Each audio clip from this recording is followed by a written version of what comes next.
আসসালামু আলাইকুম। আমার ভিডিওতে কোনো মেয়ে মানুষ কোনো শেয়ারও দেয় না, কমেন্টও করে না।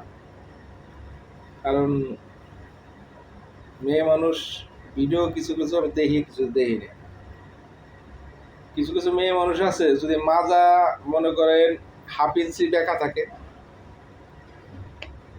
এরা মনে করেন ভিডিও যখন করে তখন 10 ইঞ্চি বেহা করে না। আর বুক যদি মনে করেন 4 আঙ্গুল উঁচে থাকে, ভিডিও বানানোর সময় 10 আঙ্গুল করে হেলায়। এই ধরনের ভিডিও আপনারা ছাইরেন না। কারণ আমি অনেকগুলো বিলাক ইসে খেলাইছি, বলো খেলাইছি। কারণ বলো খেলাই যায় ভালো লাগে না। ঠিক আছে, ভালো ভিডিও বানান, দু একটা ভালো কথা বলেন, ভিডিওগুলো দেখবো। আর খারাপ কথা বলবেন, ভিডিও দেখবো না, ব্লক মেরে দেবো। ঠিক আছে, আর ভালো কিছু ভিডিও ছাড়েন। আপনারা খারাপ খারাপ ভিডিও ছাড়েন না, খুব খারাপ লাগে ভাই।